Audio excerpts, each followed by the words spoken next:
Buenas tardes a todos, bienvenidos a la segunda presentación de consideraciones generales para el diseño de puentes por el método AASHTO-LRFD. Hoy es lunes 15 de junio de 2020. Le damos una cordial bienvenida. Adelante, aquí está. Como lo ven, hoy entonces nos va a tocar conceptos de diseño de la superestructura. Mi nombre es Tatiana Encalada, yo soy ingeniera civil, miembro activo del Colegio de Ingenieros Civiles de la Sociedad Panameña de Ingenieros y Arquitectos, que es la institución que está encargada de organizar este seminario junto a All Consult Group S.A. Esta serie de webinars va a terminar el próximo lunes con la tercera entrega, que es conceptos de diseño de la subestructura en el mismo horario de 4 a 5 de la tarde. Para esto entonces hemos invitado al ingeniero Edwin Lewis, quien tiene una reconocida trayectoria dentro de esta especialización de la ingeniería civil como expositor de este tema. Recordándoles cómo va a ser entonces nuestra metodología, nosotros vamos a pasarle el control al ingeniero Edwin Lewis, que va a estar iniciando entonces el segundo tema, y durante el desarrollo del webinar ustedes pueden escribir las preguntas directamente al chat. Al final de la presentación les voy a leer las preguntas que ustedes han escrito al ingeniero para que las responda. Vamos a hablar un poquito brevemente del ingeniero Lewis, como le dijimos la semana pasada. El ingeniero Edwin Lewis Quintero es ingeniero civil egresado de la Universidad Tecnológica de Panamá, miembro del capítulo de honor Sigma Lambda. Cuenta con un posgrado en ingeniería ambiental de la Universidad Tecnológica de Panamá del año 2003. Una maestría en ingeniería gerencial de la Universidad de Louisville, Estados Unidos, en el año 2005. Y una maestría en ciencias de ingeniería civil de la Universidad de Illinois en Urbana-Champaign, Estados Unidos, en el año 2006 como becario del programa Fulbright del gobierno de los Estados Unidos. Ha sido profesor de la Universidad Tecnológica de Panamá y es profesor de la Universidad Católica Santa María la Antigua desde el 2003 a la actualidad. Actualmente es miembro del subcomité asesor de puentes del Comité Consultivo para la elaboración del Reglamento Estructural Panameño REP 2024 y miembro del American Concrete Institute ACI, trabajando en los siguientes comités. Miembro del Comité ACI 341, Puentes Resistentes a Sismos. Miembro del Comité ACI 374, Diseño Sísmico basado en desempeño de estructuras de concreto. Y miembro del Comité ACI 88 S803, Red de Profesores. Profesionalmente, tiene 20 años de experiencia en el diseño de puentes, infraestructuras viales y construcción pesada. Es el presidente y representante legal de All Consult Group S.A., empresa panameña especialista en ingeniería de transporte, puentes e infraestructuras, a cargo de diseños de los siguientes proyectos de diseño: el cuarto puente sobre el Canal de Panamá, donde es ingeniero principal del Parallel Check del diseño del puente principal y viaductos de acceso; corredor de playas, tramo 1 y 2, como ingeniero de puentes; rehabilitación y ensanche de la carretera transísmica, ingeniero de puentes y estructuras especiales; y anillo hidráulico este, ingeniero de diseño. Sin más, entonces le paso el control al ingeniero Edwin Lewis.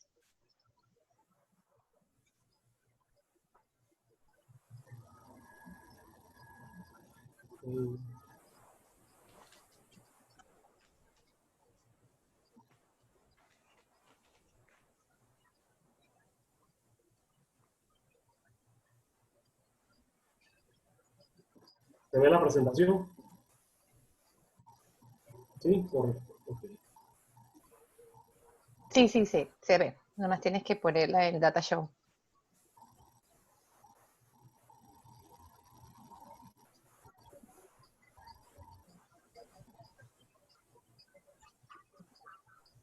Un momento.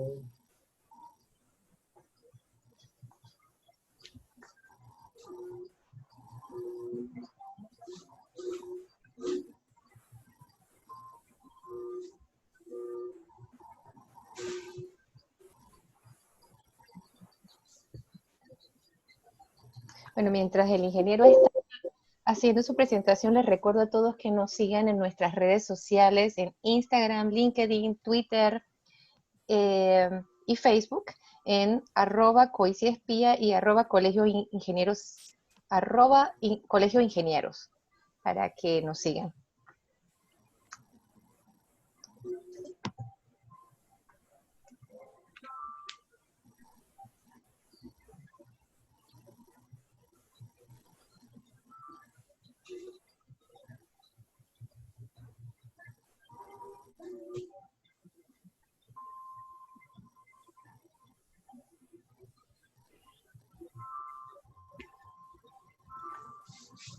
¿Ahora sí la ve completa? No, No, no. en un momento. Lo que pasa es que la computadora esta, disculpen, tiene dos pantallas. Entonces hay un tema de compartir pantallas que cuando son dos. Ahora sí se ve la presentación Ahora se ve completa. completa. Ahora Sí. sí, ya. Muy buenas tardes a todos.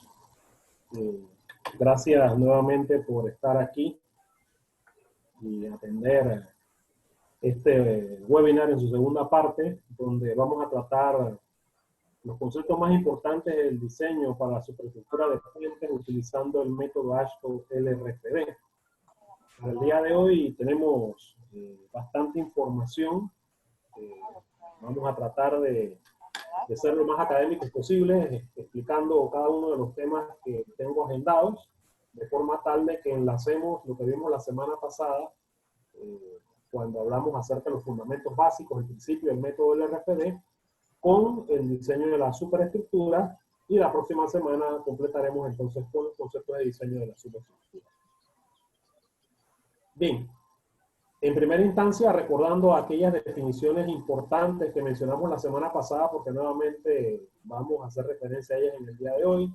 AASHTO, que es la American Association of State Highway Transportation Officials, que es la Asociación Americana de los Oficiales de Transporte y Carretera de los Estados Unidos, donde todos los estados tienen un representante dentro de AASHTO y las decisiones se toman en común acuerdo en un organismo colegiado sin fines de lucro, en el cual se dictaminan normativas o guías que atienden los temas de transporte y carreteras en los Estados Unidos, que son de amplia utilización a nivel internacional.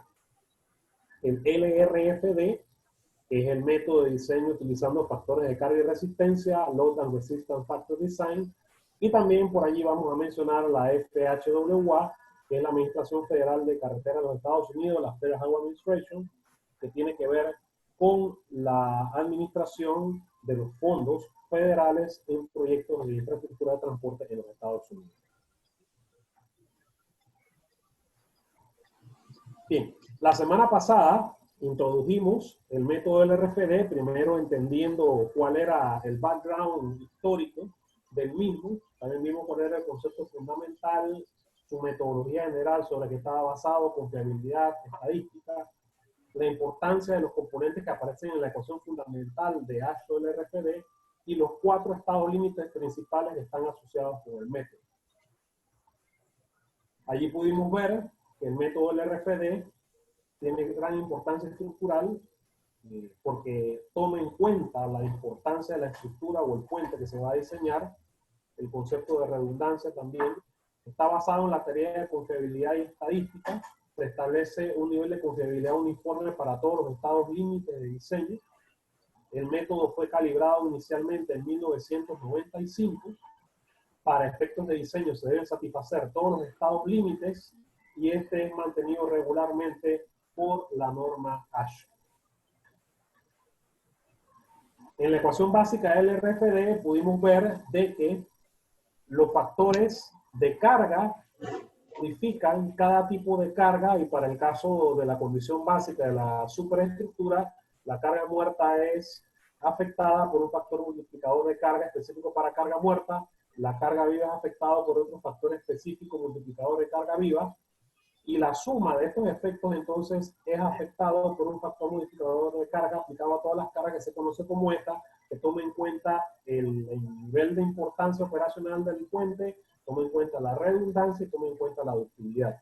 Y todo esto tiene que ser menor o igual que la resistencia de diseño, que no es más que la resistencia nominal multiplicada por un factor de resistencia. Principios básicos que se han manejado en otros códigos de diseño.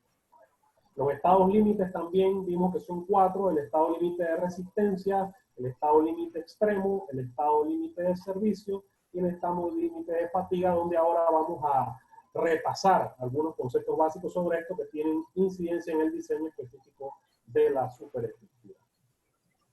Las especificaciones de referencia que se van a utilizar son las vigentes 2017, porque es la que ahora mismo es de amplia utilización en los Estados Unidos a nivel internacional. Existe una versión 2020, como les mencioné la semana pasada, que acaba de salir, todavía no se ha distribuido físicamente a las personas que la han solicitado. Esta normativa va a estar siendo revisada cada 3 años y específicamente esta versión del RFD contiene 15 secciones que se han mantenido más o menos uniformes en las últimas versiones. Para efectos de lo que vamos a hablar hoy, vamos a hacer referencia al capítulo 3, que tiene que ver con las cargas de diseño, y vamos a hacer referencia a algunos otros tópicos que están ubicados en el capítulo 6 y en el capítulo 5, 5 en concreto y 6 en acero. Bien. La idea de este webinar hoy es que primero identifiquemos las cargas principales que se utilizan en el diseño de la superestructura, ya sea de concreto o de acero, definir las combinaciones de cargas para ser utilizadas en el diseño de la superestructura en cualquiera de los dos materiales y los factores de carga que se van a utilizar en esas combinaciones. Y también vamos a ver un poco los diferentes tipos de vías que pueden ser utilizadas en superestructuras de puentes. Con respecto a los tipos de carga, tenemos que, de acuerdo al método AASHTO LRFD, para el caso de la superestructura, las cargas se pueden separar como cargas permanentes y como cargas transitorias. Las cargas permanentes van a ser la carga muerta de los componentes estructurales y no estructurales, que lo vamos a definir como DC, y las cargas muertas de la superficie de rodadura y utilidades, que básicamente viene a ser la rodadura del puente y aquellas utilidades que vamos a ver ahora en algunos casos. Con respecto a las cargas transitorias, básicamente tenemos la carga vía vehicular, de la cual vamos a hablar en más detalle ahora, la capacidad de carga dinámica, que no es más que el efecto de impacto, el viento sobre la estructura, el viento sobre la carga viva, las variaciones de temperatura o gradientes de temperatura, la temperatura uniforme sobre la superestructura, la fuerza de frenado vehicular, producto de la desaceleración que se da cuando un vehículo a una velocidad de repente frena y luego llega a cero, y la carga viva peatonal. Existen otras cargas, sin embargo, estas son las cargas que principalmente pueden afectar la superestructura. Otras cargas, como los empujes laterales, como la carga de sismo, la vamos a ver en el webinar de la próxima semana. Con respecto a las cargas permanentes, AASHTO LRFD en el artículo 3.5 habla acerca de la carga muerta de los componentes estructurales y no estructurales que definimos por medio de la letra DC. Recalco el DC porque ahora en la tabla de cargas, para escoger los factores de carga, tenemos que referirnos al DC. En esta carga muerta de los componentes estructurales y no estructurales tenemos las vigas del puente, tenemos la losa del puente, los diafragmas, los elementos de arrastramiento, las aceras, las barreras y las formaletas permanentes.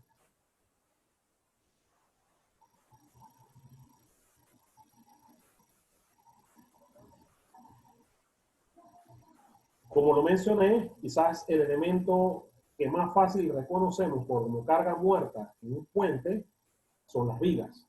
Y ahí tenemos, por ejemplo, el caso de una viga metálica, en este caso un plate girder, que es viga fabricada con placas o viga armada, el cual representa, junto con la losa, la mayor parte de la carga muerta de un puente.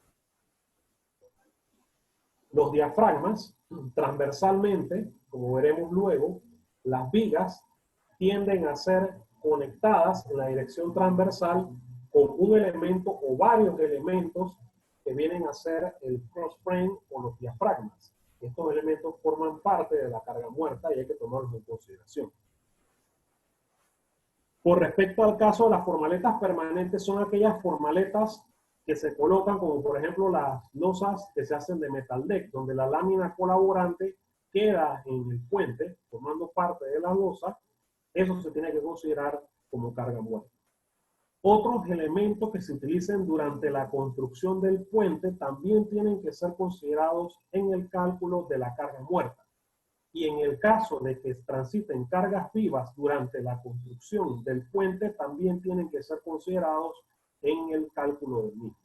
Eso hago la observación porque Ashton menciona las cargas de construcción dentro del código como parte de las cargas. Entonces, simplemente tienen que ser asignadas a la condición de carga muerta o a la condición de carga viva. Con respecto a lo que son efectos adicionales, el DW, que es el wearing surface, principalmente las utilidades, no es más que la capa de rodadura, la superficie asfáltica que se le puede colocar sobre la losa del puente. En algunos casos, hay otros casos del puente simplemente con la losa, se deja tal como está de concreto, pero en caso tal de que se vaya a colocar carpeta o se prevea que se coloque carpeta en un futuro, hay que tomar en consideración ese peso propio de la carpeta como carga muerta. También si hay tuberías de agua o tuberías de electricidad. Aquí les coloqué una fotografía de una tubería de agua potable que va entre dos vigas, con unos elementos que van colgando de la parte inferior de la losa de metal deck, y ahí se ve que cruza por el cross frame o los diafragmas que van a lo largo de la superestructura. Bien, con respecto a las cargas transitorias, como les mencioné hace un rato, tenemos la carga viva vehicular, tenemos la carga de impacto, que es la capacidad de carga dinámica, tenemos el viento sobre la estructura, tenemos el viento sobre la carga viva, porque son dos efectos de viento, tenemos la temperatura, que se evalúa en la condición de temperatura uniforme y también como un gradiente de temperatura que puede variar a lo largo de toda la profundidad de la superestructura, la fuerza de frenado vehicular y la carga viva peatonal. El código AASHTO LRFD está orientado hacia puentes vehiculares. Existe un código complementario que es una guía para diseño de puentes peatonales, que toma en cuenta algunas consideraciones adicionales específicas para estructuras que solamente tienen carga peatonal. Sin embargo, la matriz principal del método de diseño está en el código AASHTO LRFD. Hago esa observación porque no van a existir unas especificaciones aparte para puentes. En la guía de puentes peatonales siempre hace referencia al AASHTO LRFD Bridge Design Specification. Bien, aquí nos tenemos que tomar un tiempo porque así como para la carga muerta estamos familiarizados con las vigas y la losa, con el caso de la carga viva vamos a estar familiarizados con la carga viva vehicular o el tráfico vehicular. Y un ejemplo muy claro de esto es la condición de Puente de las Américas, donde inclusive no se permite el paso de vehículos pesados o camiones.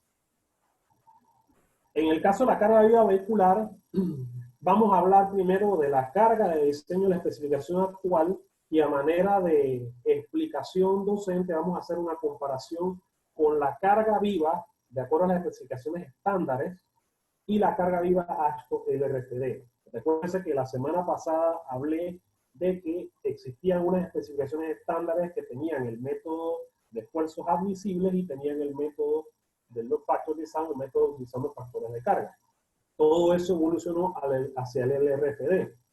Ahora mismo, en el método de diseño LRFD, la carga viva se puede evaluar de dos maneras. Primero, considerando un camión, que es el camión estándar conocido, que tiene en el eje delantero un peso de 8 kips y en los ejes traseros 32 kips y 32 kips, donde la distancia entre el eje de 8 y el primer eje de 32 es de 14 pies. Y la distancia entre los dos ejes de 32 varía de 14 a 32 pies, como vamos a ver ahora. Y a esto se le llama el camión de diseño. Ese camión de diseño es el mismo camión de diseño del HC2044 de las especificaciones estándares que vamos a ver ahora. Sin embargo, el modelo de aplicación de la carga viva considera que este camión de diseño tiene que ser aplicado a la superestructura en conjunto con una carga de carril, o lo que le llaman el Design Lane Load, que tiene un valor de 0.64 kips por pie. Estos dos efectos de carga, el efecto del camión de diseño más la carga viva de 0.64 kips por pie al carril de diseño, es una combinación, una condición de carga. Eso se tiene que comparar contra el tándem de diseño, que no es más que una carga de dos ejes de 25 kips separados 4 pies, que también tiene que aplicarse en conjunto con la carga de carril, el design lane de 0.64 kips por pie. Entonces, entre estas dos, entre el camión de diseño, el design truck y la carga de carril, o el tándem de diseño y la carga de carril, la que produzca los mayores efectos para momento y cortante va a ser entonces la carga viva que va a controlar el diseño. Eso vamos a ver que difiere a lo que se veía anteriormente. En el día de hoy, los análisis de carga viva se pueden realizar de una forma más práctica utilizando software de análisis estructural, porque puede evaluar la colocación de uno o más camiones a lo largo del eje del puente, como puede tomar en consideración también la aplicación de uno o más camiones a lo largo de la sección transversal del puente. Bien, con respecto a la hipótesis de carga que se está haciendo con el método AASHTO del RFD, esto no representa específicamente un camión de diseño que existe en la realidad.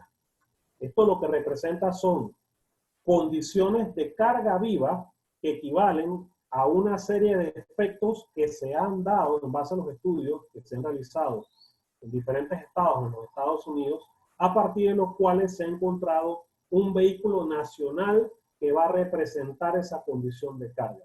Y entonces es lo que sale como resultado como un HL93. Y nuevamente resumiendo, es la aplicación del camión más la carga de carril o el tándem de diseño más la carga de carril. En las especificaciones estándares existían dos camiones de diseño, el HS1544, que pesaba en el eje delantero 6.000 libras y en el trasero 24.000 libras, y el HS244 8.032, donde básicamente el eje delantero es de 8.000, igual que la carga actual HL93, y este eje que estaba aquí era de 32.000 libras de la misma manera. Visto en la sección transversal, las dimensiones del camión son las mismas, 10 pies con respecto a los ejes. Cada par de ruedas del eje está separado centro a centro 6 pies y se considera una separación de 2 pies con respecto a lo que sería el cordón cuneta. Esta era la carga viva del camión en la especificación estándar. Si nos vamos a la carga de carril, se aplicaba una carga de carril de 640 libras por pie, pero esta carga de carril iba en combinación con una carga concentrada de 18.000 libras para momento y de 26.000 libras para cortante. Esto para un HS244 o por un H244. En el caso de un HS1544 o un HS1544, que era un camión que tenía básicamente 3/4 del peso del camión estándar, la carga uniforme por carril era de 480 libras por pie y la carga concentrada entonces era de 13.500 libras para momento y 19.500 libras para cortante. Entonces, el camión de diseño contra la aplicación de las cargas distribuidas y la carga puntual, lo que produjese los efectos máximos en momento y cortante, controlaba entonces el diseño para carga viva del puente. El modelo, como les mencioné, entonces cambió. El modelo ahora es, tengo el vehículo que sigue siendo el vehículo estándar, el HS244, con mi eje delantero de 8.000, los 12 ejes de atrás de 32.000 libras, con la separación que va entre los ejes traseros de 31 a 32, de 14 pies a 32 pies, y el eje delantero de 8.000 a 32.000, separado 14 pies, y la misma sección transversal de camión. Esto más la carga viva uniforme, como le mencioné hace un rato, hace una hipótesis de carga. Luego tenemos la hipótesis de carga, tenemos el tándem de 25.000 libras o 25 kips cada uno, 12.500 en cada llanta, separados 4 pies, Y esto con la carga uniformemente distribuida de 640 libras por pie le da la otra hipótesis. La de las dos, la que produce la mayor combinación, es entonces la que controla el diseño. De forma resumida se los he colocado aquí en un dibujo donde podemos ver en la condición A, aquí está el camión de diseño, 8 kips, 14 pies de separación, 32 kips, y de 14 a 30 pies entre este eje de 32 kips y este eje de 32 kips. ¿Cuál es la separación? La separación es la que produzca los mayores efectos de carga de momento, perdón, y de carga fuerza constante. Para puentes cortos generalmente va a controlar 14, pero para puentes largos entonces tiene que variar esta distancia de separación entre los dos ejes. Esta es una hipótesis. La otra hipótesis es colocar entonces el tándem de 25 kips y 25 kips separados 4 pies más la carga uniformemente distribuida de 0.64 kips por pie o 640 libras por pie. Eso depende de qué unidades le guste a usted trabajar. Bien, un aspecto importante es el siguiente. Este, por ejemplo, es un caso donde tengo un puente de 2 luces. En este puente de 2 luces, que es continuo para carga viva, tengo un apoyo intermedio. Para producir el momento máximo en el apoyo intermedio, el vehículo de diseño tiene que estar colocado en los extremos. Entonces se coloca un vehículo estándar aquí, 32 kips, 8 kips separado a 14 pies y el otro al final, 32, 32 y 8 separado a 14 pies, con una separación aquí más o menos de 50 pies, le está dando más la carga de carril de 0.64 por pie, el máximo momento en el apoyo intermedio. Entonces, todas estas hipótesis de carga que se están haciendo para carga viva, definitivamente, para puentes de una sola luz son sencillas, para puentes de 2 luces pueden ser un poquito más complicadas, pero ya para puentes de 3 luces tiende a ser muy complicado el análisis estructural y entonces uno hace uso de estas herramientas que existen comerciales y no comerciales, como veremos ahora, que le permiten evaluar la ubicación de la carga viva que produzca los máximos efectos de momento y de fuerza constante a lo largo del puente. Por respecto al impacto, tenemos que en la especificación AASHTO LRFD se toma en cuenta un incremento en el efecto de la carga viva dependiendo del tipo de componente que se vaya a diseñar. Por ejemplo, para las juntas de la losa, en todos los estados límites se considera un 75%. Para los demás componentes, para fatiga y fractura, se toma en cuenta un 15% y para el resto de los estados límites se toma en cuenta 33%. Esto está en el AASHTO LRFD, tabla 3621-1, el Dynamic Load Allowance, que básicamente es impacto. Como podrán ver en cada una de las diapositivas de esta presentación con la cual ustedes se van a quedar posteriormente, se hacen referencia a las tablas para que puedan posteriormente buscar la información específicamente donde está ubicado. Bien, de la misma forma que tenemos eso, tenemos también lo que se conocen como los factores de múltiple presencia, que básicamente toman en cuenta cuántos carriles en la sección transversal del puente se están considerando cargados para efecto del análisis.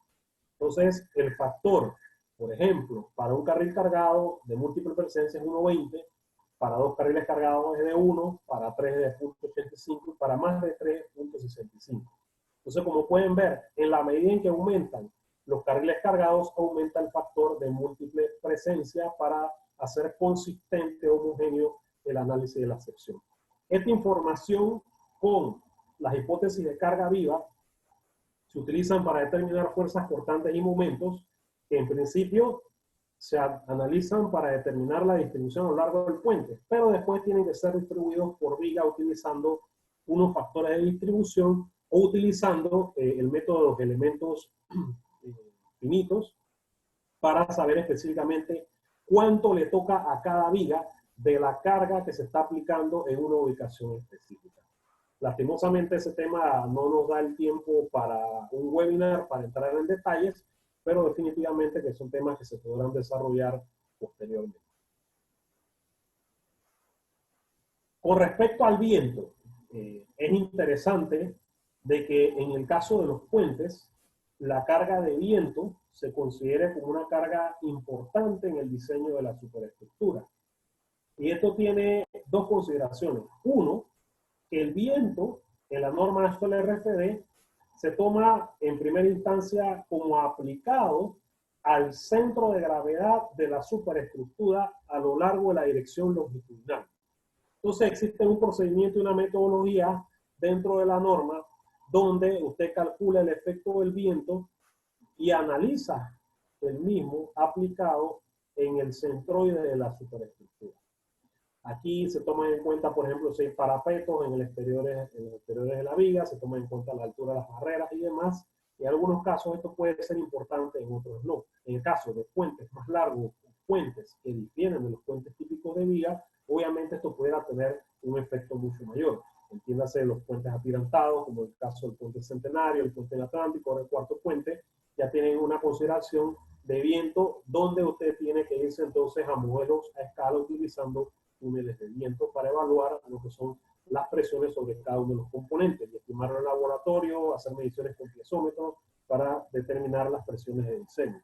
Y el otro efecto que establece ASHTO LRFD es el viento sobre carga viva, y es qué incidencia tiene esa presión de viento a una altura de 6 pies del camión de diseño. Entonces, esta consideración también se tiene en cuenta en el código ASHTO LRFD, donde usted va a tener entonces, como vamos a ver ahora, la tabla resumen de las cargas aplicadas, viento sobre la estructura y viento sobre la carga viva. Bien, otros efectos que se toman en consideración son, por ejemplo, la temperatura uniforme a lo largo de la superestructura.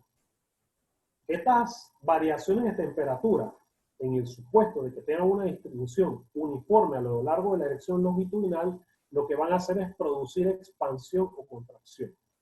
¿Y por qué son importantes? Porque con eso se define qué pasa en los puntos donde los puentes de múltiples luces se hacen continuos para carga viva. Adicionalmente, se toma en consideración para poder diseñar lo que son los apoyos y lo que son las juntas de expansión y de contracción a lo largo de la estructura. En el caso del gradiente de la temperatura, se toma en cuenta lo que sería la variación vertical de la temperatura desde la superficie de la superestructura hasta la parte inferior. Estas variaciones pueden tener alguna incidencia dependiendo del tipo de superestructura, generalmente en puentes sencillos de una sola luz de cantos o peraltes de los que comúnmente utilizamos, no tiende a ser mayor problema, pero en otros puentes sí puede tener alguna incidencia que debe tomarse en consideración. Con respecto al diseño de las juntas o al comportamiento de los apoyos, aquí les muestro una fotografía donde esto tendría que tomar en consideración si las variaciones de temperatura por la longitud del puente, por los tipos de materiales, producen algún comportamiento de expansión o de contracción que haya que tomar en consideración.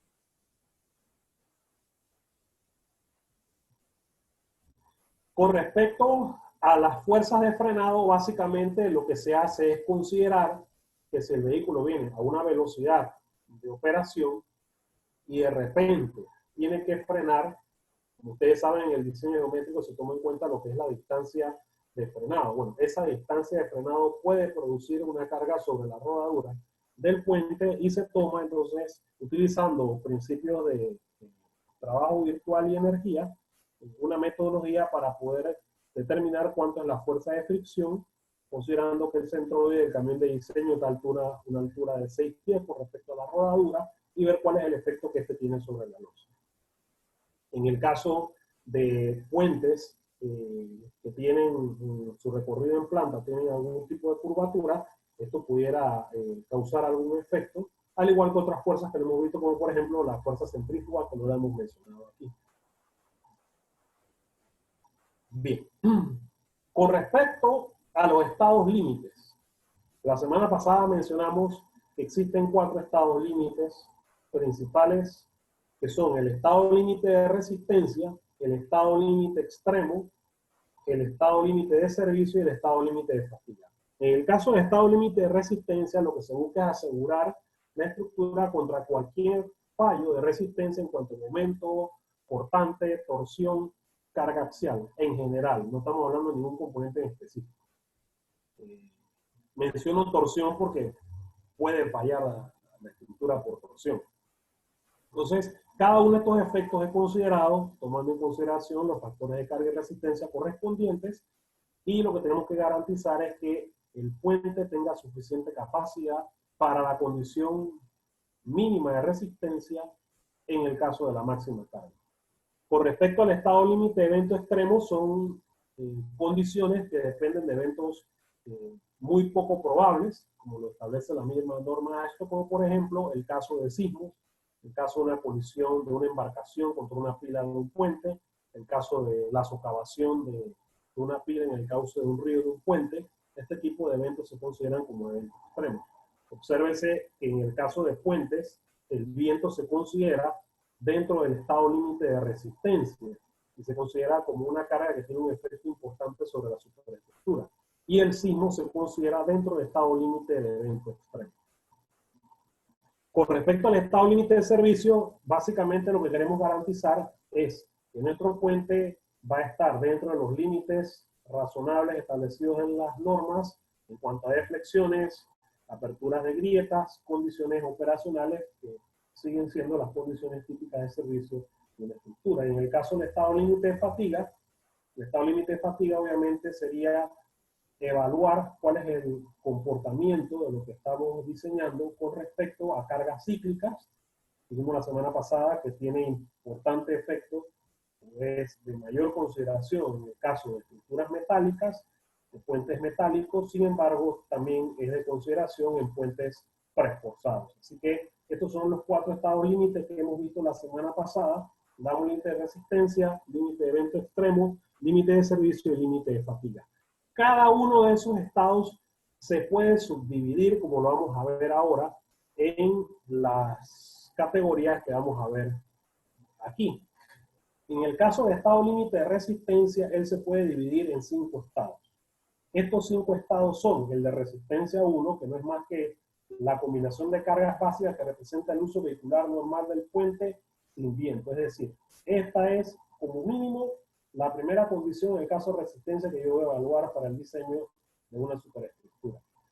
La resistencia 2, que no es más que la combinación de carga que representa el uso del puente por parte de vehículos de diseño especiales especificados por el propietario. Vehículos de circulación restringida o ambos sin viento. Por ejemplo, si nos van a diseñar un puente en una ubicación y el cliente del Ministerio de Obras Públicas nos dice que este puente no va a ser diseñado para una carga HL93, sino que quiere un camión específico que pesa más y tiene una configuración diferente al HL93, entonces utilizamos la condición de resistencia 2. La de resistencia 3 es la combinación de cargas que representa el puente expuesto a vientos de velocidades superiores a 90 km por hora. Recuérdese que de acuerdo al reglamento estructural panameño, para el área del Pacífico tenemos una velocidad de ráfaga de 3 segundos de 115 km por hora, y para el Atlántico tenemos una velocidad de ráfaga de 140 km por hora. Así que estado límite de resistencia habría que verificarlo. Resistencia 4 son cuando tenemos combinaciones de carga que representan relaciones muy elevadas entre las cargas permanentes o muertas y las provocadas por la sobrecarga. Y la 5, que representa el uso del puente por parte de vehículos normales con una velocidad de viento de 90 km por hora. Entonces, tenemos 5 categorías dentro del estado límite de resistencia. Cuando se va a diseñar, como vamos a ver ahora, no necesariamente hay que evaluarlas todas, se evalúan las que sean necesarias dentro de ese estado límite. Y vamos a ver ahora un resumen, por ejemplo, de un caso de un puente metálico sobre cuáles se escogieron y por qué. En el caso del estado límite de evento extremo tengo 2 consideraciones. Una, que puede ser evento extremo 1, que no es más que la combinación de carga que incluye sismos, y la de evento extremo 2, que es la combinación de carga que incluye carga de hielo, colisión de embarcaciones y vehículos, y algunos eventos hidráulicos con una sobrecarga reducida diferente a la que forma parte de la carga de colisión de vehículos. Entonces, si nosotros tenemos un puente donde tenemos que considerar el efecto del sismo, tenemos que considerar el estado límite evento extremo 1. Si el puente está en una zona donde no hay consideraciones de sismo, entonces no se considera el evento extremo número 1. Luego, en los estados límite de servicio tenemos 4. que son el servicio 1, que básicamente es la operación normal del puente con un viento de 90 kilómetros por hora, tomando todas las cargas en sus valores nominales. Recuerden que se está evaluando en términos de servicio. Con esta se verifica control de deflexiones, estructuras metálicas enterradas, revestimiento de túneles, tuberías y ancho de grietas en las estructuras de hormigón armado.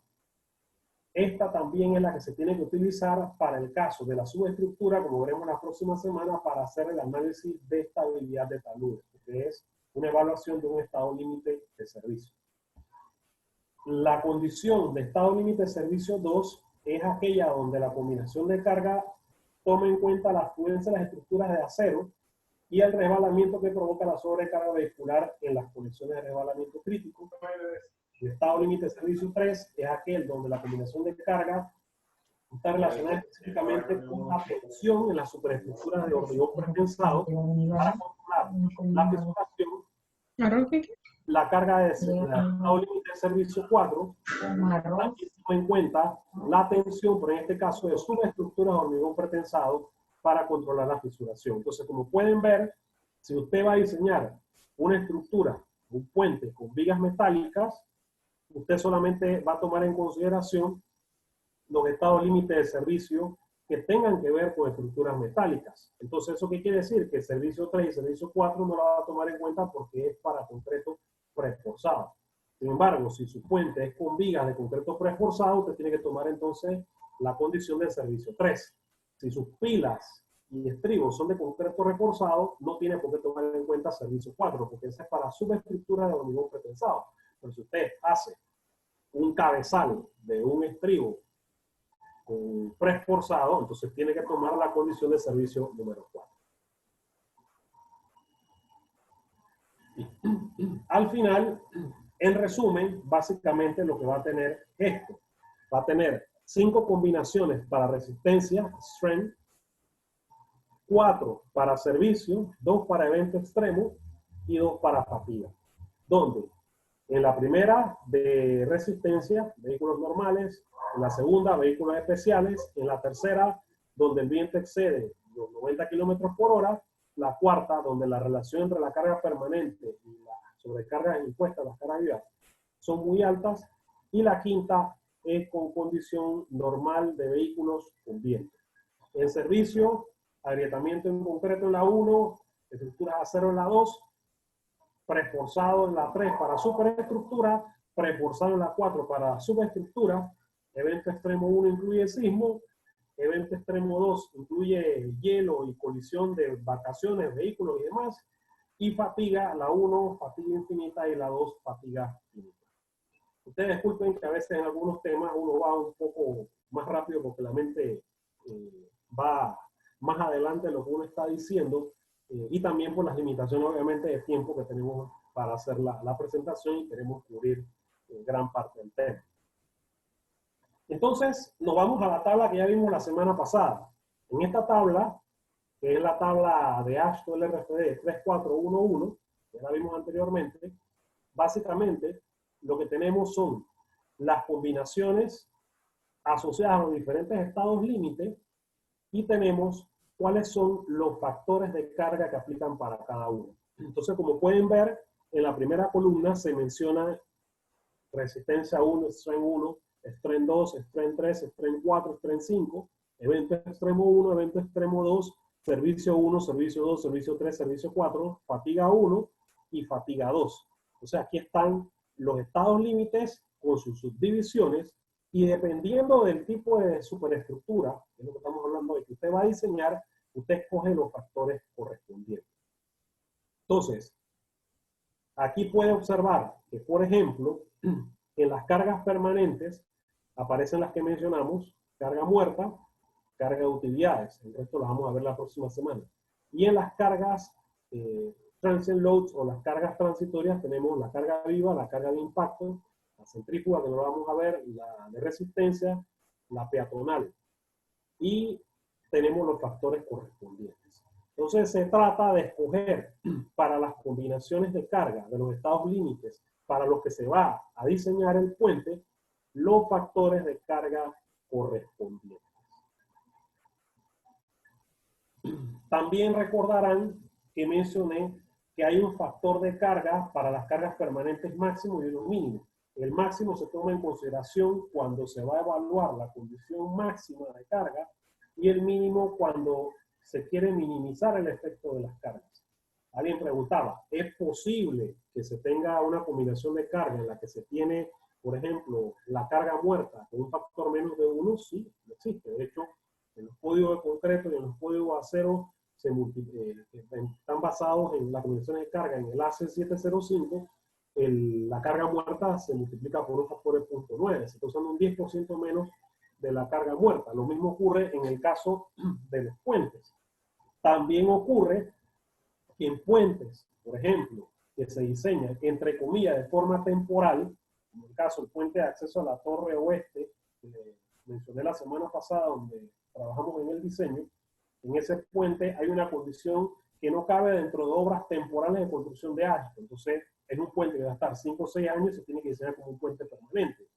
Y como por ese puente van a pasar máquinas de pilote, van a pasar camiones y equipos especiales, entonces se han hecho los análisis para cargas max, condiciones de factores de carga máxima y condiciones de factores de carga mínima para poder evaluar el comportamiento y determinar esfuerzos para proporcionar los elementos. Esperemos que el COICI nos dé la oportunidad más adelante de hacer una presentación de ese diseño que es bastante interesante. Entonces, por ejemplo, para un puente de acero de una sola luz sin sismo, para el estado límite de resistencia yo tendría que utilizar la combinación número 1, resistencia 1, resistencia 3, resistencia 4 y resistencia 5. No uso resistencia 2 porque el puente es normal y no hay vehículos especiales. Pero entonces tengo que utilizar las otras 4 condiciones de resistencia. Y aquí está entonces el factor que aplica para los componentes estructurales y no estructurales, 1.25, para las utilidades y para el wearing surface, la carpeta de rodadura, 1.50, y el 1.75 que aplica a la carga viva, entonces más impacto. Aquí están entonces los factores que se aplican para cada uno. Obsérvese que en el caso de resistencia 5, se está considerando WS es viento sobre la estructura y WL es viento sobre la carga viva. En el caso de el estado límite de servicio, el estado límite de servicio que aplica es el 2. En el 2 pueden observar que para los componentes de carga muerta no se aplica un factor mayor de 1, se aplica 1, analizando en condiciones de servicio, y sí se aplica un incremento a la carga viva, pero es de un 30% más impacto, que es para tomar en cuenta cualquier variabilidad. Y en el caso del estado límite de fatiga, el factor para la condición infinita de fatiga es de 1.50 y para la condición infinita es de 0.75, y esto va aplicado a la carga viva vehicular, que es la que con su aplicación cíclica sobre la estructura podría producir la falla en alguno de los componentes. Entonces, en resumen, este es un caso, por ejemplo, de cuáles serían las combinaciones de carga en función de los estados límites, dependiendo del tipo de superestructura que se va a utilizar, que se tomen en consideración. Así que, con respecto a esta parte, usted tiene que hacer una valoración en cuanto a su puente, cuáles son los estados límites que va a verificar, y de allí, dependiendo de las cargas, entonces escoger los factores de carga que apliquen. Bien, algunas observaciones generales para puentes de vigas, que son los que más utilizamos aquí en Panamá. En base a la parte práctica y estudios que se han hecho, se recomienda que cuando se hace el espaciamiento de las vigas, se considere en los extremos, para ser aprovechado, que el canto libre vaya entre un 28% y un 35% de lo que sería el espaciamiento centro a centro entre las vigas. Se adopta un espaciamiento uniforme de las vigas. En puentes no se usan espaciamientos diferentes, a menos que el puente cambie de dirección en planta, ya que sea a un gusto de más, pero la práctica es espaciar las vigas uniformemente y en los extremos aprovechar lo que sería un poco el canto libre en cierta proporción, donde estos son valores prácticos. Obviamente cada diseño hay que evaluar en especial. La otra observación que quería hacerles con respecto a los puentes de vigas, en el caso de que estos puentes se vayan a hacer continuos para carga viva, es decir, que las vigas se fabrican como vigas individuales y se colocan para peso propio como simplemente apoyadas. Pero después, en estas zonas que están aquí, a estos puentes se les agrega la losa acero de continuidad. Entonces al final se convierten en puentes continuos para carga viva. Bien, de allí se considera, se recomienda que las luces exteriores o las luces de los extremos representen, un error, es del 75-82% de la luz central. Ahora corrijo la presentación y se las mando en PDF, lo coloco. Pero se recomienda que esto varíe de entre 75 y 82% con respecto a la luz del centro. Esto no siempre se puede lograr, con consideraciones de que si el puente es paralelo a un puente existente, tendrá que atenderse las mismas ubicaciones de filas, pero ¿por qué resulta conveniente hacerlo? Aquí tengo una figura para explicárselo. Por ejemplo, esto es el diagrama de momentos en dos condiciones de la luz extrema, donde el extremo tiene un momento cero y en el centro tiene un momento negativo. Y luego de ahí nos vamos entonces a la mitad del puente. Lo que está en azul es la condición de luz extrema, considerando que esa luz extrema tiene un 93% de la luz central, y lo segundo, en rojo, es que la luz extrema tiene un 80% de la luz central. Bien, como pueden ver, en el caso del diagrama de momentos en azul, existe una diferencia entre el momento máximo en la primera luz con respecto al momento máximo de la luz intermedia. Y si vamos al diagrama de momento que está en rojo, en la luz extrema, tengo un valor de momento que se acerca al momento que tengo en la luz central, momento máximo positivo. Entonces, ¿qué ocurre? Que de esta forma yo trato de hacer más eficiente el comportamiento del puente. Porque, como vamos a ver ahora, los puentes se hacen con vigas estándares, con secciones estándares. Se trata de buscar luces típicas y se trata de uniformizar el proceso de diseño y el proceso de construcción. Entonces, buscar que el comportamiento de los momentos sea más o menos similar para algunas condiciones es conveniente, porque al final le simplifica mucho el trabajo de diseño y después le va a facilitar el trabajo al que va a hacer la construcción. Con respecto a los tableros típicos, bueno, en tableros de vigas, que son los que más utilizamos, podemos tener cualquier cantidad. Aquí les puse una tablita donde lo podemos tener con vigas de acero, lo podemos tener con vigas, cajones individuales, lo podemos tener con secciones de tipo bañera o secciones en U, podemos tener un solo cajón de concreto vaciado monolíticamente en concreto, podemos tener vigas de concreto vaciadas monolíticas con la losa, concreto reforzado con un puente corto, si todavía se usa. Podemos tener losas prefabricadas, pretensadas, como vamos a verlas ahora, algunos perfiles, que puede estar huecas o no, que se colocan una adosada con respecto a la otra y en vez de, como van pegadas, se coloca entonces un postensado en la dirección transversal. Podemos hacerla con diferentes tipos de secciones, que serían estas dos. En el caso del primero se le puede poner una sobrecarpeta, en el caso del segundo, el mismo espesor de la parte superior de la sección sirve como losa, que se diseña para tal. Entonces, no hay necesidad después de colocar una losa. Esta solución la usamos en Corredor Norte, en el puente que cruza sobre la calle que pasa de Brisas a Brisas Norte, en Corredor Norte después de Lajas hacia Tocuyo. Tenemos también algunas secciones, por ejemplo, de U invertidas que se pueden utilizar. Se pueden utilizar secciones con T, una T sencilla, T doble. Se pueden utilizar, que serían estos casos, esta sería con dos almas, esta con un alma. Las vigas prefabricadas, pretensadas, postensadas, donde tenemos secciones en I con ala ancha o con ala corta, como veremos ahora. Y también existen las vigas de madera, las vigas de aluminio y otros materiales. Entonces, hay un sinfín de combinaciones que se pueden tener.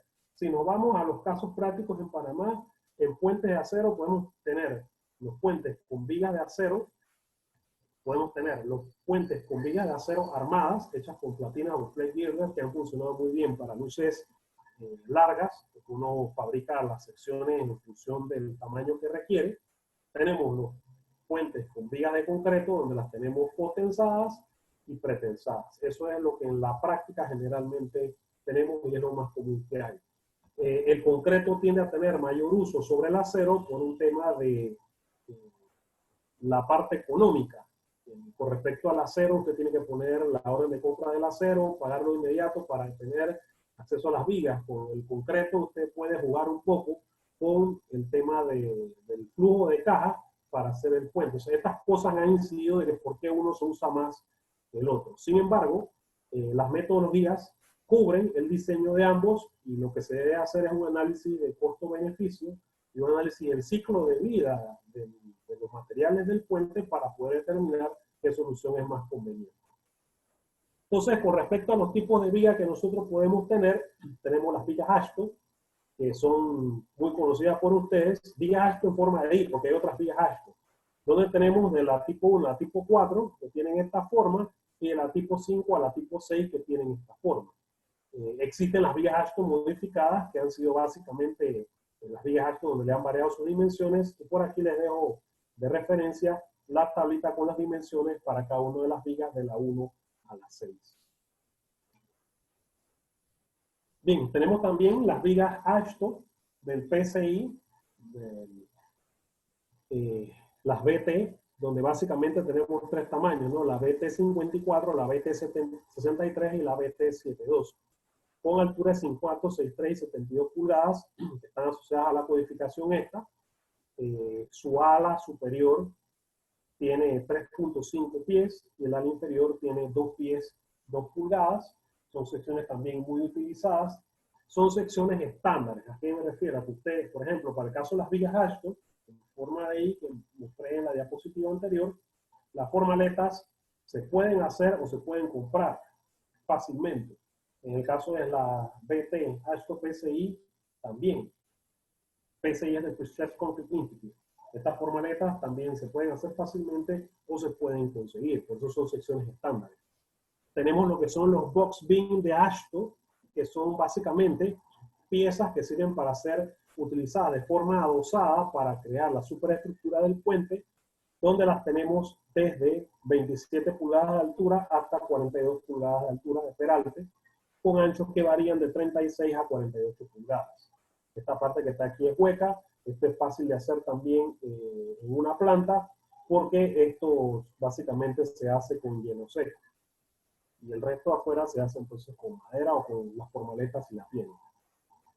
De ahí tenemos las vigas Ashton sólidas o vacías, lo que llaman el void slab, que básicamente es esta pieza que las tenemos en ancho de 36 a 48 pulgadas, con alturas que varían de 12 pulgadas a 21 pulgadas, que pueden ser sólidas, como por ejemplo el caso de la Ashton SI36, que es totalmente sólida, es decir, toda esta es una sola pieza sin agujeros.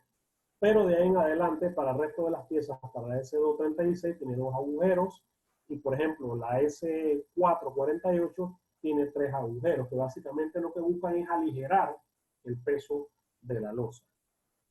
Hablando de losa, con esta pieza, que básicamente es una viga de losa, ellas se colocan una al lado de la otra de forma adosada y sirven para completar lo que sería la superestructura del puente.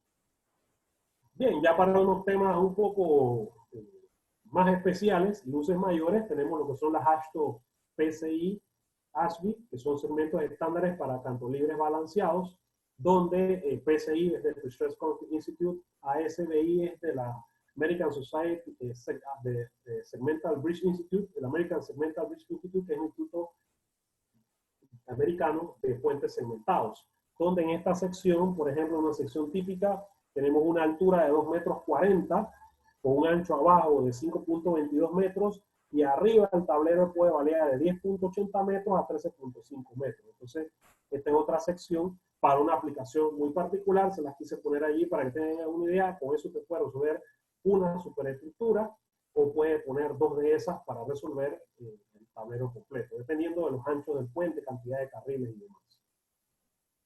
De ahí pasamos a unas vigas que se han estado utilizando en los últimos 20 años, que son las vigas MU, vienen de la Universidad de Nebraska,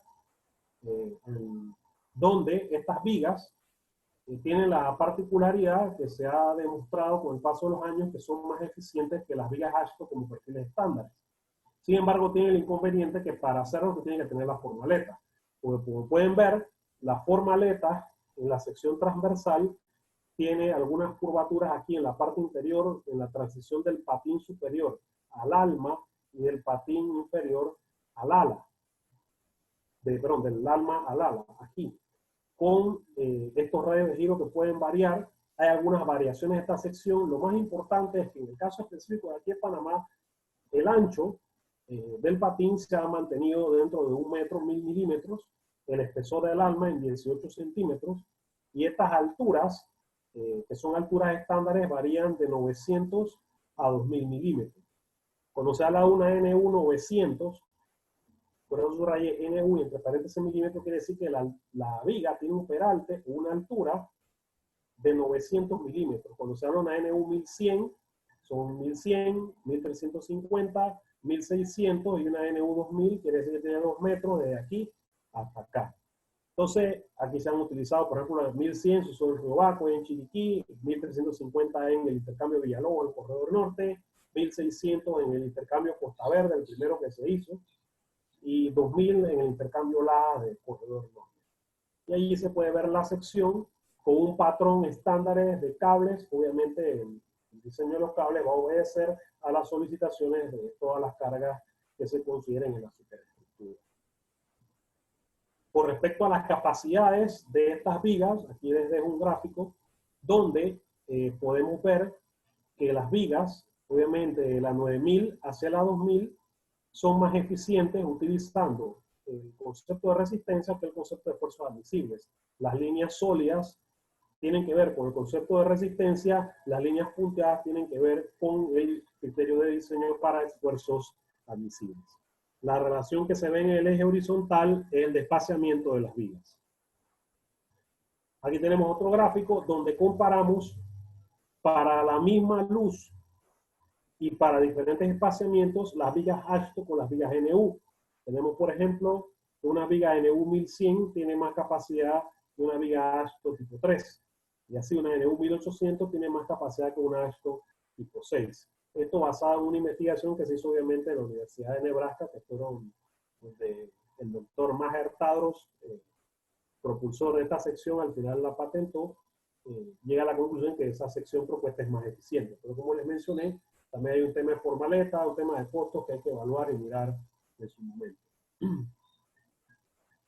Para el caso de ver la diferencia de hacer un puente continuo para carga viva, tenemos este gráfico donde, como pueden ver, las líneas sólidas es haciendo el puente para carga viva y las líneas punteadas es para hacer el puente con vigas simplemente apoyadas. El puente para carga viva obviamente le da mayor rendimiento.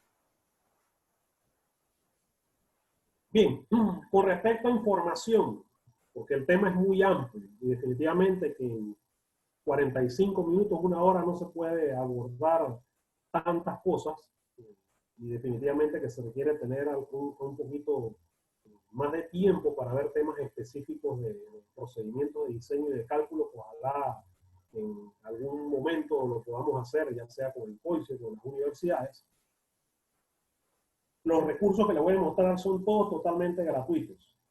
Así que les dejo los links para que consulten. Algunos les puso los links, usted nada más busca y lo va a encontrar. Y por ejemplo, en la página web del PCI, del Pre-Stress, Precast Stress Concrete Institute, usted puede encontrar una gran cantidad de información totalmente gratuita sobre el diseño y construcción de puentes. Y específicamente, el Bridge Design Manual, que es el manual de diseño de puentes del Precast Stress Concrete Institute, es totalmente gratis. La tercera edición, que salió en el 2011, que es la última edición que hay, y lo puede descargar allí, solamente se tiene que registrar y lo descarga en formato PDF. Este documento, antes de comprarlo, recuerdo cuando yo lo compré hace como 15 años, la versión anterior me costó como $300, y después cuando salió esta, costaba como 350. Bueno, eso es gratis, ahora mismo está en formato PDF, simplemente entra en la página web y lo puede descargar. Tiene como 2000 páginas y tiene el diseño de puentes, eso sí, prefabricados, preforzados, pero tiene también conceptos de diseño de subestructura, estribos, pilas, tomando en consideración los efectos sísmicos.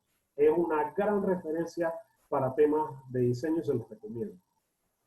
Para puentes metálicos, la mejor base de datos de información que hay es la del American Congress Institute, el AISC. El AISC tiene un convenio con AASHTO y ellos lo que han creado se conoce como el NSBA, que es el National Steel Bridge Alliance, que es la Alianza Nacional para Puentes de Acero, donde pueden encontrar información de artículos, presentaciones, webinars acerca del diseño de puentes, sí, exclusivamente para puentes metálicos, porque es lo que ellos promocionan. Y recientemente inclusive unos workshops que hubieron en el mes de abril, que están publicados allí de acceso gratuito para cualquier persona, solamente se tienen que registrar, no tiene ningún costo, ahí encontrarán muchísima, pero muchísima información. Y de ahí, obviamente, tenemos algunas aplicaciones o software que son gratuitas. Por ejemplo, puede buscar el PG Software, que es un software que fue desarrollado para el diseño de vigas preforzadas, diferentes tipos. Puede trabajar con la AASHTO, puede trabajar con la LU, puede trabajar con las velosas. El puente solamente le analiza y le diseña la superestructura. Es muy intuitivo y fácil de utilizar. Y el puente, el software, es gratuito. Fue desarrollado originalmente por la Universidad de Washington en conjunto con el Washington Department of Transportation. Así que lo pueden encontrar en la web del Washington Department of Transportation, WDOT, o lo pueden encontrar directamente en una página que le tienen específicamente para ellos. Permite analizar puentes con peraltes, puede analizar puentes con curvatura en planta. En fin, es una tremenda aplicación y muy confiable. De ahí también tenemos, por ejemplo, manuales de diseño. La Federal Administration, recuérdense, la Federal Administration es una división del Departamento de Transporte de los Estados Unidos. Ellos siempre se mantienen apoyando y financiando lo que son los proyectos de infraestructura vial con fondos federales en los Estados Unidos. De ahí tenemos entonces publicaciones muy útiles. Por ejemplo, una que les estoy mostrando allí es el Load and Resistance Factor Design for Highway Bridge Superstructure, el RFD, que fue actualizado en el 2015. La otra semana vamos a hablar un poquito del de subestructura, pero les dejo aquí para que el nombre para que puedan buscar en el Load and Resistance Factor Design for Highway Bridge Superstructure. El manual de referencia es de un curso que está dividido en 3 partes, donde tiene cualquier cantidad de información y casos de ejemplo. Y también lo que es el Steel Bridge Design Handbook, que lo pueden descargar en la página del ISC. Este es gratuito. Tiene, cada capítulo está en un PDF y tiene 3 ejemplos completos de diseño de puentes metálicos, de vigas o de vigas armadas o plate girders. Estos documentos son producto de las inversiones del Departamento de Transporte de los Estados Unidos a través de la FHWA y están actualizados al 2015. De ahí tenemos también otro software que puede descargar a la página de la ISC, del National Steel Bridge Alliance, que se llama Simon.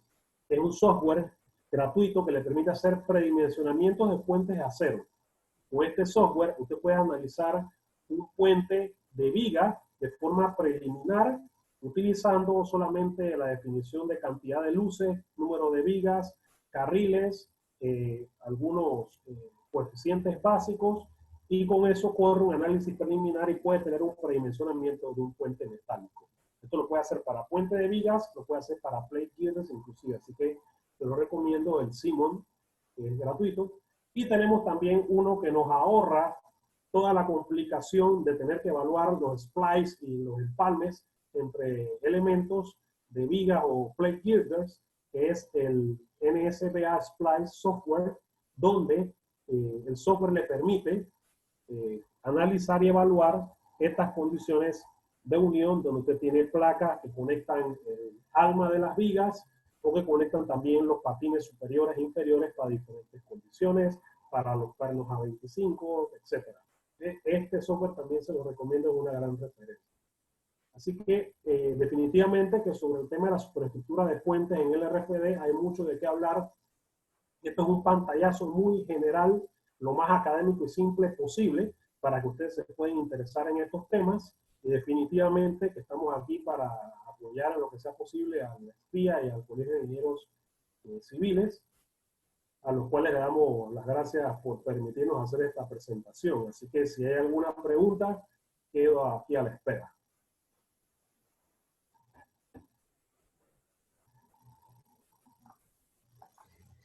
Bueno, muchas gracias. Voy a comenzar con las preguntas. La primera pregunta dice, ¿cómo se diseñaría las barreras? ¿Entrarían las cargas permanentes? Porque el factor de presencia múltiple disminuye a medida que hayan más carriles. ¿Me escuchaste, Edwin? Sí, Dice, ¿cómo se diseñaría las barreras? ¿Entraría en las cargas permanentes? Porque el factor de presencia múltiple disminuye a medida que hayan más carriles. ok. Las barreras se diseñan utilizando un capítulo que tiene ASHTO para el diseño de barreras. De hecho, dentro de ese capítulo se establecen inclusive las cargas que tienen que ser consideradas dependiendo del nivel de contención de la barrera. Y eso permitiría, es un modelo muy sencillo, en el cual básicamente usted lo que tiene es un parapeto vertical que tiene una forma y le aplica una carga horizontal con las condiciones correspondientes. Con eso puede determinar los aceros de la barrera y cuáles serían los anclajes que debe tener esa barrera de concreto con la losa. La otra pregunta con respecto al factor de presencia múltiple, ¿por qué disminuye?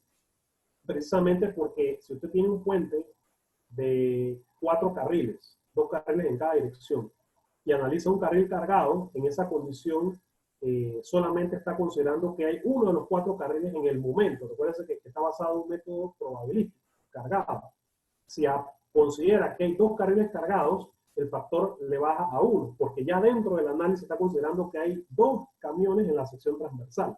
Y si considera, por ejemplo, 3 o más carriles, ya el factor se le reduce a 0.65 porque en su análisis estructural está considerando ya que los 3 carriles tienen carga. Entonces, lo que está es tratando de homogeneizar que la cantidad de carros que se colocan en la sección transversal del puente, con esa cantidad de carros que se colocan en la sección transversal del puente, sea consistente cuando se va a hacer la distribución de los efectos de ellos sobre cada una de las vías. A eso se debe. Bien, la siguiente pregunta es, en la combinación de carga de resistencia, ¿a qué se refiere en vehículos normales y con vehículos especiales? ¿El HL93 y el tándem cómo se consideran?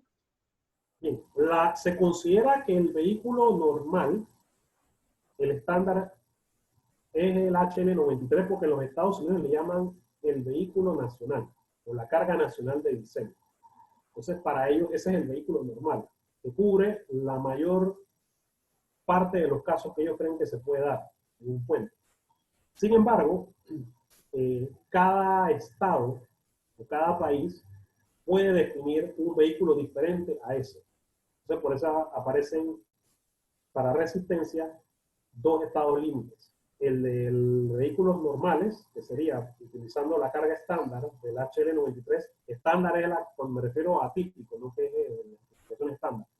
El modelo HL93 incluye el camión más la carga por carril o el tándem más la carga por carril. Ese es el modelo de carga viva.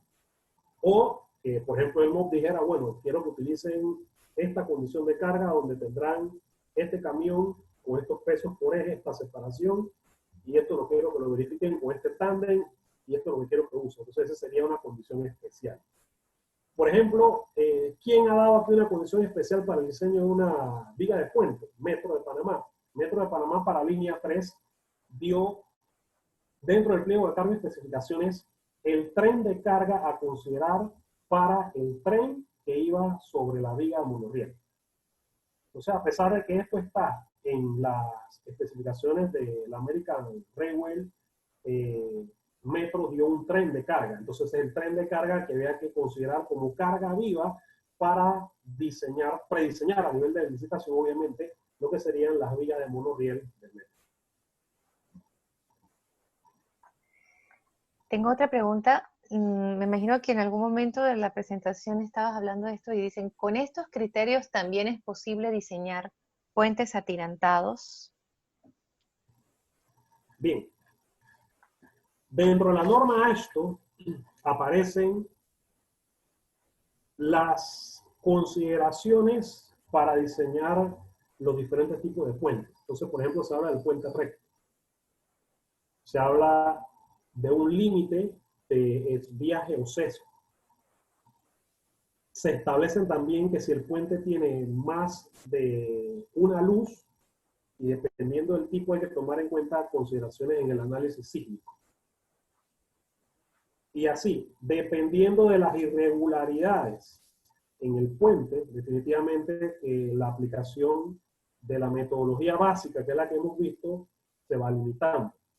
Entonces la respuesta directa es, solamente podría, por ejemplo, calcular la carga viva y hacer el dimensionamiento general de las vigas. Pero para modelar el puente como un sistema, a los efectos, por ejemplo, de sismo, para mirar otras cosas, requiere meterse más en las especificaciones. Las especificaciones HLRFD incluyen los puentes atirantados, están incluidos, pero tiene que entrarse más en las especificaciones para poder hacerlo. Ya se aleja del diseño básico, pero sí está incluido en las especificaciones.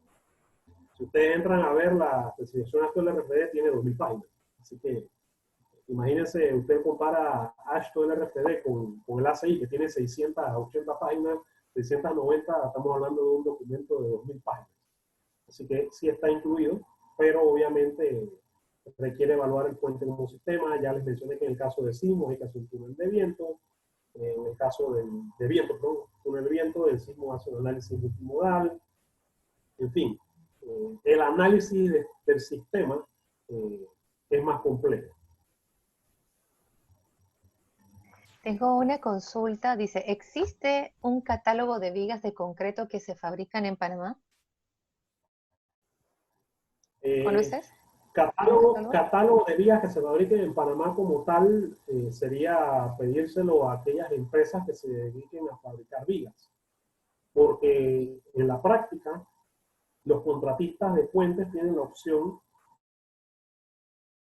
de hacer, los contratistas de carreteras que hacen puentes tienen la opción de hacer ellos mismos vigas o de contratar a una empresa que se las fabrique. Entonces, con aquellas empresas o proveedores que se dedican a esto, definitivamente que se podría tener un catálogo donde se podría saber con qué tipo de formaletas cuentan para hacer qué tipo de vigas. Por ejemplo, de repente hay un proveedor que solamente tiene formaletas para hacer vigas ASHTO y de repente tiene madera para hacer secciones rectangulares, pero no tiene formaletas para hacer GNU por la. Entonces, depende un poco de quién sea el proveedor o la persona que fabrique la viga. También se trabaja en muchos casos con algunas empresas donde la empresa tiene su formaleta, pone su hormigón y lo único que quiere es el servicio de preforzado. Entonces contrata a una empresa que le da el servicio de preforzado y el control de calidad y le da el soporte técnico durante la fabricación de la viga. Pero esto sería básicamente con aquellos que fabrican estas piezas. Lo que sí es importante es saber las dimensiones de las piezas que cumplan con lo que se está estableciendo en el diseño. Porque, por ejemplo, una sección de viga NU de algunas formaletas, las que quedaron aquí, que fabricó la empresa ICA en su momento, difieren de las de la Universidad de Nebraska en algunas dimensiones. Entonces, cuando se hace el diseño, hay que hacerlo con las dimensiones de la viga que se usa aquí. Tengo una pregunta donde la consulta es sobre tu opinión en un caso. Entonces te voy a leer el caso. Ajá. En la evaluación del reforzamiento de una superestructura de viga de acero con losa de concreto, se obtiene un cumplimiento para todos los estados límites pertinentes. Pero, al evaluar las deflexiones, estas exceden ligeramente los valores aceptables. Y el código me dice que el control de deflexiones para esta estructura es optativo, a menos de que el propietario lo invoque. Entonces, ¿cuál es tu opinión sobre esto?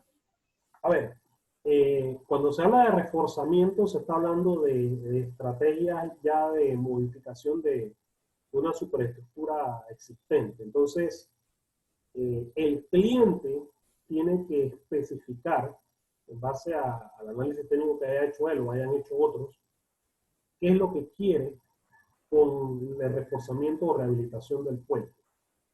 Y debe definir cuáles son los estándares a cumplir. Si quiere que se cumplan todos los estados límites, o solamente los que explícitamente hay que cumplir para satisfacer ASHTO. Entonces, depende del cliente. Es como igual un puente nuevo, lo mismo. El cliente, en este caso, por ejemplo, MOP, es el que tiene que decir, yo quiero que cumpla con esto. Entonces, de ahí el diseñador se aboca entonces a hacer lo que tenga que hacer para cumplir con esa condición. En el caso de flexiones, lo de optativo básicamente se da porque anteriormente las especificaciones eran un poco más flexibles con respecto a ese tema. Entonces, definitivamente, si agarramos un puente que fue fabricado hace 40, 50 años, las condiciones de servicio en su momento eran totalmente diferentes a las que tenemos el día de hoy. Igual que no podemos pedirle un puente de múltiples luces con 2, 3 pilas intermedias de hace 40 años que tenga un alto desempeño en un sismo al día de hoy si en su momento no fue diseñado para tomar en cuenta el tema sísmico. Entonces ya ahí depende del propietario y del criterio de ingeniería que lleguen a un acuerdo y decidan qué se va a hacer, si esa estructura se quiere llevar a la condición de cumplimiento del código en su momento estándar o se quiere llevar al cumplimiento del código actual ASHTO LRPD, que son dos condiciones diferentes. Siguiente pregunta.